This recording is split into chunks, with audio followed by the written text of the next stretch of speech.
ஏக இறைவனின் சாந்தியும் சமாதானமும் நம் அனைவரின் மீதும் உண்டாவதாக. எல்லா புகழும் இறைவன் ஒருவனுக்கே.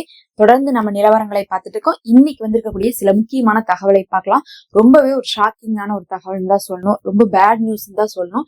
ஏன்னா காசா மக்களுக்கு போர் நின்றுச்சுன்னு சொல்லிட்டு இந்த 2 மாசமா நம்ம வந்து செய்திகளை பார்த்துட்டு தான் இருக்கிறோம். இனி போரே வராது, ஏன்னா எல்லா பிணை கீதிகளையும் வாங்கிட்டாங்க, ஒப்பந்தத்தை எல்லாம் மீறாம அதை முடிச்சு கொடுத்துட்டாங்க காசாவுடைய போராளிகள்னு நம்ம நினைச்சிட்டு இருக்கோம். ஆனா இன்னைக்கு இஸ்ரேல் தரப்புல இருந்து என்ன அறிவிப்பு கொடுத்திருக்காங்கன்னா, நாங்க மீண்டும் காசாவில் தரை வழியை ஆரம்பிக்க போறோம்னு இருக்காங்க. இத பத்தி பாத்தீங்கன்னா இந்த எகிப்து, அதுக்கப்புறம் ஜோர்டானு, முக்கியமா இந்த சவுதி, UAE, கத்தார் யாருமே எதுவுமே எதிர்ப்பு தெரிவிக்காம இருந்துட்டு இருக்காங்க.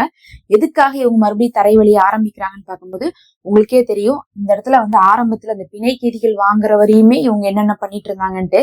பிணை கைதிகளை கையில வாங்கும் போது கூட இவங்க தாக்குதல் நடத்திட்டு தான் வாங்கினாங்க. எந்த இடத்துலயும் ரூல்ஸை வந்து ஃபாலோ பண்ணவே இல்லை இஸ்ரேலு. ஆனா காசால இருக்கிறவங்களை மட்டும் ரூல்ஸ் ஃபாலோ பண்ண சொன்னாங்க. அதுக்கப்புறம் காசால இருக்கிறவங்களை வந்து என்ன பண்ண சொன்னாங்க, ஆயுதங்களை கீழே போட சொன்னாங்க. அவங்க ஆரம்பத்திலேயே சமாதான பேச்சுவார்த்தையில ஒரு 2-3 விஷயம் சொல்லியிருந்தாங்க. என்ன சொல்லியிருந்தாங்கன்னா, எங்களுக்கு நீங்க என்ன பண்ணணும், எங்க மக்களை நீ தொந்தரவு பண்ணக்கூடாது, உணவை உள்ள விடணும், நாங்க ஆயுதத்தை கீழே போட மாட்டோம், ஆனா நீங்க ஆட்சிக்கு வந்து ஆட்களை எங்களுடைய நாட்டு மக்களையே நீங்க ஆட்சிக்கு தேர்ந்தெடுத்து அமர்த்தும் போது நாங்க என்ன பண்ணோம்னா அவங்கள்ட்ட ஆயுதத்தை ஒப்படைப்போம், நாங்களா ஆயுதத்தை கீழே போட மாட்டோம் அப்படிங்கறதை சொல்லியிருந்தாங்க. அது மட்டும் இல்லாம வந்து பார்த்தா எங்களுக்கு வந்து அமைதிப்படை அனுப்பி விடுங்க, அதை விட்டு போட்டு சர்வதேச படையை அனுப்பி விடக்கூடாது, இந்த மாதிரி நிறைய ரூல்ஸ் போட்டிருந்தாங்க. அதோட சேர்ந்து பங்கர்ல வந்து ஆட்கள் இருக்காங்க, எங்களுடைய ஆட்கள் ஒரு 200 பேர், அவங்கள மீட்டு கொடுங்க இப்படின்னு கேட்டிருந்தாங்க. இந்த நிலைமையில இப்ப வந்து பாத்தீங்கன்னா எதையுமே இஸ்ரேல் செய்யாம இதவே ஒரு காரணமா அவங்களே சொல்றாங்க. காரணம் சொல்ல வேண்டியவங்களே காசா மக்கள் தான். ஆனா இஸ்ரேல் காரணமா என்ன சொல்றாங்கன்னா, ஆயுதத்தை கீழே போட மாட்டேங்கிறாங்க, அங்க இருக்கிறவங்க இன்னுமே ஆயுதம் வச்சிருக்காங்க, இன்னும் வந்து எங்களை என்ன பண்ணிட்டு இருக்காங்க, தாக்கிட்டு தான் இருக்கிறாங்க, அங்கங்க வந்து பார்த்தா நிலத்தடியில இருந்து கண்ணி வெடிகள்லாம் வெடிச்சிட்டு இருக்கு, இதெல்லாம் முன்னாடியே வச்சதுன்னு காசாவுடைய போராளிகள் சொல்றாங்க. ஆனா எங்களுக்கு சந்தேகமே அவங்க இப்பதான் வச்சிட்டு இருக்காங்கன்னு சந்தேகமா இருக்கு. அதனால அவங்கள கண்ட்ரோல் பண்றதுக்காக, இது பொதுமக்களுக்காக கிடையாது, அவங்கள கண்ட்ரோல் பண்றதுக்காக தரை வழியில இறங்குறோம். ஏன்னா வான் தாக்குதல் பண்ணாதான் பொதுமக்கள் இறக்குறாங்கன்னு சொன்னீங்க. நாங்க தரை வழியில இறங்கி நாங்க கண்ணால பார்த்து அங்க இருக்கக்கூடிய போராளிகளை சரணடைய வைக்கிறோம், ஆயுதத்தை கீழே போட வைக்கிறோம், அவங்கள்ட்ட ஆயுதமே இல்லாம பண்றோம் அப்படிங்கிற மாதிரி பேசியிருக்காங்க. இது வந்து பாத்தீங்கன்னா அவங்களுடைய ஒப்பந்தத்திலே இல்லாத ஒரு விஷயம். ஒப்பந்தத்துல கூட எந்த இடத்துலயுமே நாங்க வந்து ஆயுதத்தை கீழே போட்டு சரணடைவோம்னு அவங்க சொல்லவே கிடையாது. ஆட்சியை மாத்துங்க, அப்ப நாங்க என்ன பண்ணுவோம், நாங்க இணைஞ்சுக்கிறோம் ராணுவத்துல இருந்தா சொல்லியிருந்தாங்க. ஆனா இதை இஸ்ரேல் வந்து இன்னைக்கு அப்படியே மாத்தி நாங்க டைம் கொடுத்துட்டோம் 2 மாசம், இப்பவும் வந்து பாத்தீங்கன்னா ஆயுதத்தோட அவங்க சுத்திட்டு தான் இருக்கிறாங்க பலமா, இன்னும் ஆட்களை சேர்த்திட்டு இருக்காங்க, ட்ரைனிங் கொடுத்துட்டு இருக்காங்க, இப்படிலாம் சொல்லி அவங்கள கண்ட்ரோல் பண்றதுக்காக தரைவழிக்குள்ள நுழைறோன்னு இருக்காங்க. இவங்க ஏற்கனவே அழிச்சதுல 3/4 பேர் பொதுமக்கள் தான்.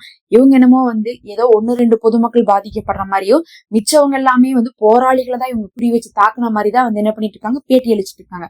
1-2 மக்கள் கூட பாதிக்கப்படாத மாதிரி நாங்க தரைவழி செஞ்சுக்கிறோம் அப்படிங்கிறாங்க. ஆனா இவங்களுடைய எண்ணிக்கையே வந்து அந்த பொதுமக்களை பொறுத்துதான் இருக்கு. எத்தனை பொதுமக்களை ஒருத்தன் அழிக்கிறானோ அவ்வளோ வந்து அவனுக்கு வந்து வருமானம் கொடுக்கப்படுது, அவனுக்கு வந்து பாத்தீங்கன்னா அது ஒரு கிரெடிட் பாயிண்ட்ஸ் மாதிரி இருக்குதுன்னு சொல்லிட்டு இஸ்ரேலுடைய ராணுவத்தை சேர்ந்தவங்களே பேட்டியெல்லாம் அழிச்சிருக்காங்க.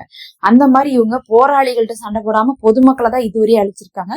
மறுபடியும் போராளியை அழிக்க போறோம்னு போய் சொல்லிட்டு தரைவழியை தொடங்க போறதாக சொல்லியிருக்காங்க. இது வந்து அடுத்த கட்டத்துக்கு எடுத்துட்டு போவாங்களா, ஏன்னா முதல் கட்டமா இவங்களுக்குள்ள பேசிட்டாங்க, அதை வந்து என்ன பண்ணிருக்காங்க, இப்ப வந்து பப்ளிக்கா வந்து இஸ்ரேல் தரப்புல இருந்தே அறிவிச்சிருக்காங்க. ஆனா மத்த நாடுகள்ல எதுவும் பேசாம அமைதியா இருக்காங்க. இந்த நேரத்துல துருக்கி ஏதாவது செய்வாங்களா, ஏன்னா துருக்கி தான் வந்து பாத்தீங்கன்னா இந்த சமாதானம் வர்ற வரையும் அவங்க ஒரு மாதிரி மந்தமா தான் இருந்தாங்க 2 வருஷமா. ஆனா இந்த சமாதானத்துல இருந்து கொஞ்சம் இஸ்ரேலை வந்து மிரட்டுறது, காசா விஷயத்துல ஹெல்ப் பண்றது துருக்கியா இருக்கிறதுனால துருக்கி ஏதாவது இதுல வந்து உள்ள பூந்து செய்யறதுக்கு பாக்கி இருக்கான்னு சொல்லிட்டு எதிர்பார்க்கப்படுது. இஸ்ரேல் இப்போதைக்கு அறிவிப்பு தான் கொடுத்திருக்காங்க, உடனே வந்து பாத்தீங்கன்னா அமலாக்க மாட்டாங்க. ஆனா அறிவிப்பு கொடுத்ததுக்கு காரணம் என்னன்னா, ஈரான்ல பிரச்சனை நடந்துட்டு இருக்கு, இந்த சமயத்துல எங்க ஆரம்பிச்சுட்டோம்னா ஈரானே பிரச்சனையில இருக்குன்னு சொல்லிட்டு ஈரான் இந்த பக்கம் வராது. லெபனான் என்ன பண்ணுவாங்க, ஏற்கனவே ஈரான் பிரச்சனையில இருக்கான், இந்த சமயத்துல நம்ம போய் காசால போயிட்டோம்னா நமக்கு ஹெல்ப் பண்றதுக்கு யாரும் இருக்க மாட்டாங்கன்ட்டு லெபனான்ல இருந்து வரமாட்டாங்க, ஏமன்ல இருந்து ஹவுதீஸும் வந்து பாத்தீங்கன்னா வரமாட்டாங்கன்னு ஒரு மாதிரி கால்குலேஷனா வந்து என்ன பண்ணிருக்காங்க. எல்லாமே இப்படிதான் இருந்துட்டு இருக்கு, அவங்கவுங்க சைட பாத்துப்பாங்க. இந்த நேரத்துல தரைவழி ஆரம்பிச்சாதான், ஏன் வந்து சமாதானத்துக்கு பின்னாடி தரைவழி ஆரம்பிக்கிறீங்கன்னு யாரும் கேட்க மாட்டாங்க. கேள்வி கேட்க வேண்டிய ஆட்கள் எல்லாமே பிரச்சனையில இருக்காங்க அப்படிங்கிறதுக்காகவே இப்ப வந்து தரைவழி வந்து அறிவிப்பு வந்திருக்கு. பொறுத்திருந்து பார்க்கலாம். ஏதாவது வந்து துருக்கி வந்து உள்ள பூந்து இதை தடுக்கிறாங்களா, இல்ல இந்த ட்ரம்ப் வந்து இதுக்கு அனுமதி கொடுக்காம தடுத்து வைப்பாரான்னு சொல்லிட்டு ட்ரம்பே முதல்ல வந்து அமெரிக்கா பக்கத்துல இருக்கக்கூடிய நாடுகளை எல்லாம் கைப்பற்றதுக்கான வேலையில தான் அவரும் ஈடுபட்டு இருக்காரு. அவர் அந்த பக்கம் எப்படி பண்ணிட்டு இருந்தா, இந்த பக்கம் வந்து பார்த்தா நெத்தனியாக வந்து பக்கத்துல இருக்கக்கூடிய காசாவை பிடிக்கிறதுக்கு தான் இத்தனை வேலையும் பண்ணியிருக்காரு. ஆய்வாளர்களே என்ன சொல்றாங்கன்னா, காசாவை பிடிக்கிறது தான் இஸ்ரேலுடைய நோக்கம். அதை விட்டுட்டு இந்த போரை வந்து அப்படியே முடிச்சிட்டோம், இனி நாங்க எதுவுமே பண்ண மாட்டோம்னு சொல்லிட்டு நெத்தனியாக இருப்பாருன்னு சொல்லிட்டு நம்ப முடியாதுன்னு இருக்காங்க. இன்னைக்கு இது மக்களுக்கு பெரும் பீதியை கொடுத்திருக்குது. மறுபடியும் தரைவழி ஆரம்பிக்க கூடாது அப்படிங்கறதுதான் நம்மளுடைய பிரார்த்தனை. இறைவனே போதுமானவன். அடுத்த வீடியோல ஈரான்ல நடந்துட்டு இருக்கக்கூடிய சில முக்கியமான விஷயங்களை பார்க்கலாம். மறக்காம சப்ஸ்கிரைப் பண்ணிக்கோங்க.